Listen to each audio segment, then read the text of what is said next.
Assistant electrical inspector exam എഴുതുന്ന എല്ലാ ഉദ്യോഗാർത്ഥികൾക്കും team എൻട്രിയുടെ ആശംസകൾ. അസിസ്റ്റന്റ് ഇലക്ട്രിക്കൽ ഇൻസ്പെക്ടർ എക്സാമിന് വേണ്ടി കഴിഞ്ഞ കുറെ കാലങ്ങളായിട്ട് വളരെ കൃത്യമായിട്ടുള്ള പ്രിപ്പറേഷനോട് കൂടിയാണ് നിങ്ങൾ ഈ എക്സാമിന് അപ്പിയർ ചെയ്യാൻ പോകുന്നത്. അപ്പൊ ഈ ഒരു എക്സാമിന് നാളെ നിങ്ങൾ എക്സാം എഴുതാൻ പോകുന്ന സമയത്ത് നിങ്ങൾ ശ്രദ്ധിക്കേണ്ട ഒന്ന് രണ്ട് കാര്യങ്ങൾ പറയാനാണ് ഈ ഒരു വീഡിയോയിൽ വന്നിരിക്കുന്നത്. അപ്പൊ ആദ്യമായിട്ട് നിങ്ങൾക്ക് അറിയാം, നാളെ ഈ ഒരു എക്സാം എഴുതുന്ന സമയത്ത് നമ്മൾ വളരെ എനർജറ്റിക് ആയിട്ട് വളരെ പോസിറ്റീവായിട്ട് നിങ്ങൾ എക്സാം എഴുതണമെന്നുണ്ടെങ്കിൽ നിങ്ങൾ എന്ത് ചെയ്യണം? ഇന്നത്തെ രാത്രി നിങ്ങൾ കൃത്യമായിട്ട് ഉറങ്ങി ഒരു പ്രോപ്പർ സ്ലീപ്പ് വേണം. ഒരുപാട് ലേറ്റ് നൈറ്റ് നിങ്ങൾ ഇരിക്കരുത്.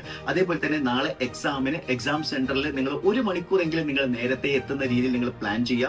ഇന്നൊരിക്കലും നിങ്ങൾ എന്ത് ചെയ്യാൻ പാടില്ല? ഒരു പുതിയ ടോപ്പിക് പഠിക്കരുത്. നിങ്ങൾ ഏതെങ്കിലും പഠിച്ച ടോപ്പിക്കുകൾ നിങ്ങൾ ഫെമിലറൈസ് ആയിട്ട് ഒന്ന് റിവൈസ് ചെയ്യണമെന്നുണ്ടെങ്കിൽ ആ രീതിയിൽ നിങ്ങൾ ടോപ്പിക്കുകളൊക്കെ ഒന്ന് മറിച്ച് നോക്കാം, ഇക്വേഷൻസുകൾ നോക്കാം. അതല്ലാതെ പുതിയൊരു ടോപ്പിക് ഒന്നും പഠിക്കാൻ നിൽക്കരുത്.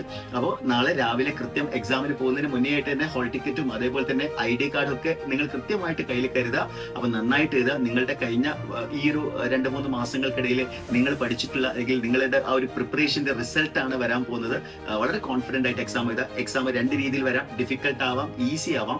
രണ്ടാണെങ്കിലും നമ്മുടെ അപ്രോച്ച് സെയിം ആയിരിക്കണം. ആ 100 ക്വസ്റ്റ്യൻസിൽ നമുക്കറിയുന്ന മുഴുവൻ ക്വസ്റ്റ്യൻസും നമ്മൾ എന്ത് ചെയ്യുക? അത് അറ്റൻഡ് ചെയ്യുക എന്നുള്ളത് തന്നെയാണ് ഏതൊരു എക്സാമിലും നമ്മൾ ചെയ്യേണ്ട അപ്രോച്ച് എന്ന് പറയുന്നത്. അപ്പൊ നന്നായിട്ട് എക്സാം എഴുതുക. Wish you all the best.